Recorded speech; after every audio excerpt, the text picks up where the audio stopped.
Tom Wolfe Lalemo el New Journalism, porque estaba en el airpus, te digo, venía des Dickens, Wolfe finalmente tiras sobre el oíla de un nombre la escuela, no.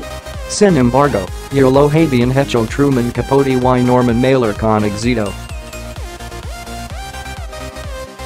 El otro que también vale la pena mencionar es Gay Talese, también colega del grupo del New Journalism.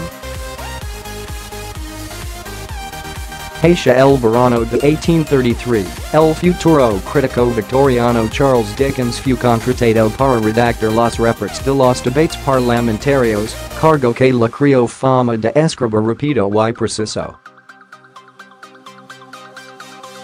Sus primeros sketches by Buzz se publicaron en revistas a los 21 años de edad. Lara Zavala ha considerado a Dickens la figura más importante después de Shakespeare, y niega que Wolfe, nacido en Richmond, Virginia, marzo 2 de 1930, abriera las esclusas de las corrientes literarias de ficción para confluir en la noticia periodística. Me parece que el primero de todos ellos fue Truman Capote, quien antes de escribir Sangre Fría, in Cold Blood, 1966, ya poseía un estilo que se observa, sobre todo en sus ensayos, si bien tiene otro libro muy bueno, si han escuchado Las Musas, The Muses Are Heard, 1956.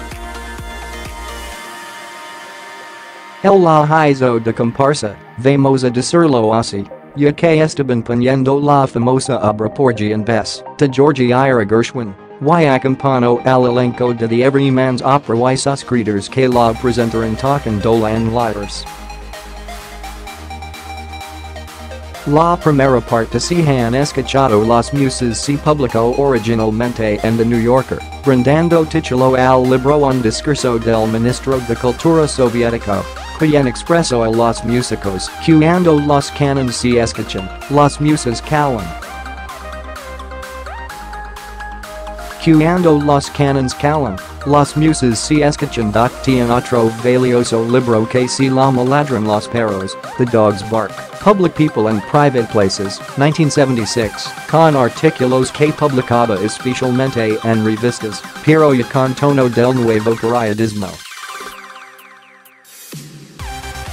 Premios Elena Poniatowska y de la Real Academia Española por su novela Peninsula, Alfaguara, 2008, Proceso 288, Hernán Lara Zavala, Ciudad de México, 1964, Enlistadísimos a la cabeza del movimiento en Norman Mailer, Cayo Volumen La Canción del Verdugo, Pulitzer 1979, es prácticamente testimonial, la compañera de Sangre Fría. Mailer muy pronto se dio cuenta de que no quería hacer más novela, sino quería trabajar noticias o actividades que eran del orden periodístico, pero al cual él le dedicaba libros. Tal vez el más famoso o uno de los más célebres fue el del 68, que cubre lo que pasó en Estados Unidos durante el famoso juicio de Chicago. Autor de Zatilchan, FCE 1981. Proceso 288, se refiere la novela de no ficción Miami and the Siege of Chicago, an informal history of the Republican and Democratic conventions of 1968. Y.C. Lanza, cuando forma el término el nuevo periodismo al que Tom Wolfe, lo dice en una entrevista que se publicó hacenísimos, y ahorita me acuerdo por tu llamada, en la revista Rolling Stone. Empezó a aprender las técnicas del nuevo periodismo y así descubrir las suyas propias. Todo lo que él hace lo voy a resumir en muy pocas palabras, no tratar la noticia como algo frío, donde nada más das la información en lo que te basas, es decir, la pirámide periodística del lido entrada en una nota con las 5 premisas de quién, cómo, cuándo, dónde, por qué. Sino que él se mete como si fuera un novelista, con comentarios subjetivos sobre los hechos que están narrando. Uno de los métodos que utilizó Wolfe fue el empleo del presente histórico, o sí, el presente del indicativo, digamos. Empiezo a hablar no como algo que ocurrió, sino en presente. Lo cito, no sé cómo di con esto, pero cuando escribes una novela de no ficción, el mejor método es el presente histórico. También destaca la utilización de la segunda persona del singular, cuando expresas sales, entras, dices, para cualquier historia, que es Carlos Fuentes en Ira, 1962.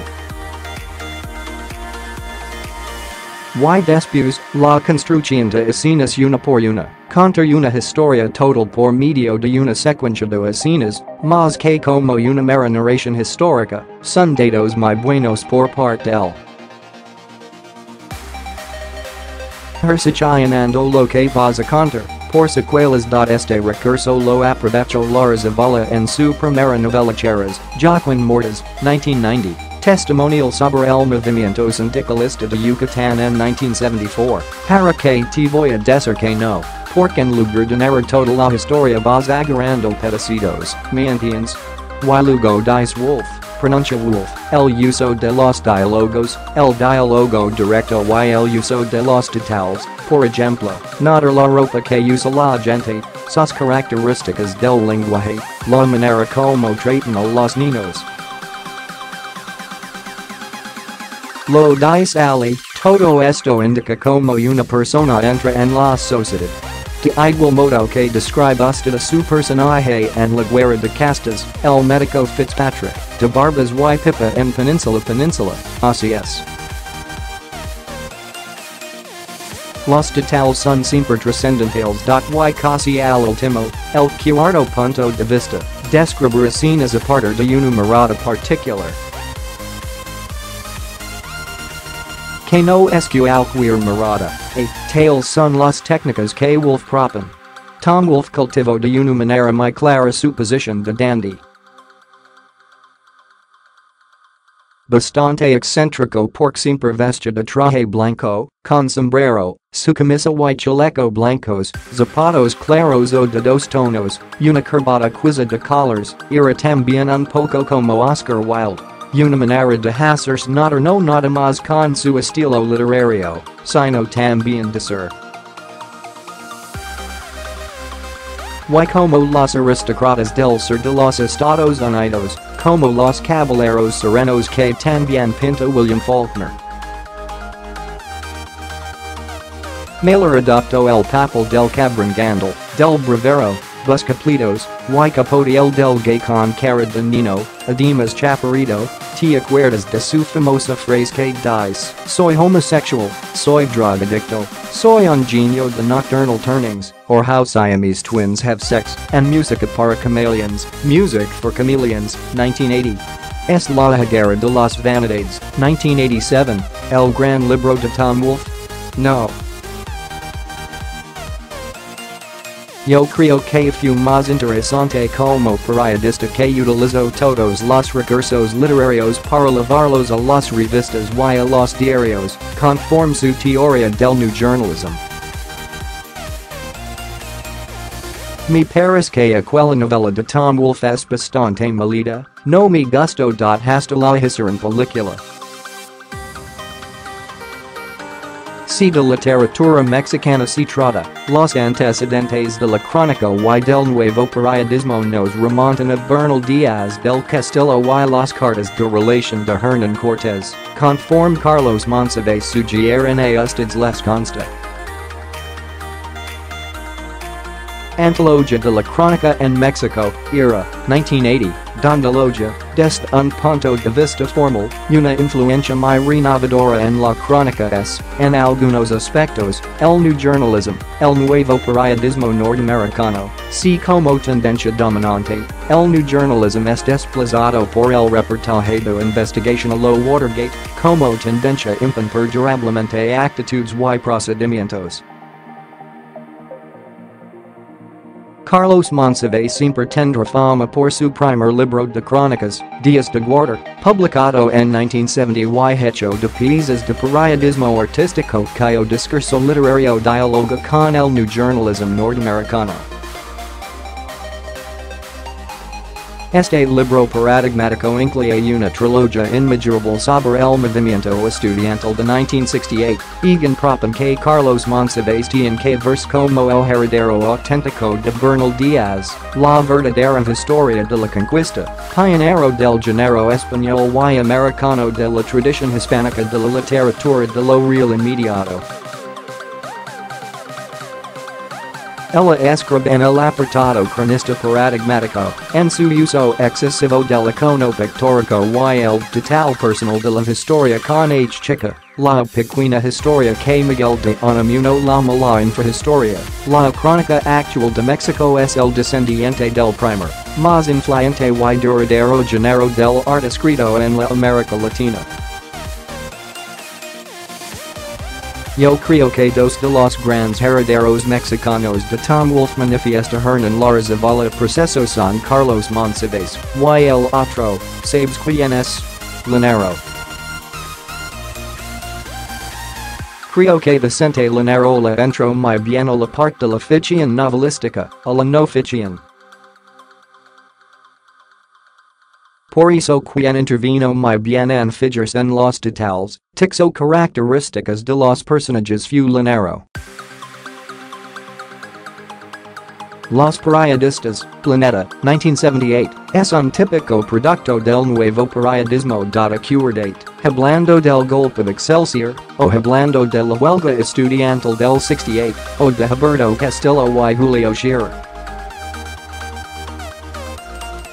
Leñero hace que las personalidades políticas se conviertan en caracteres.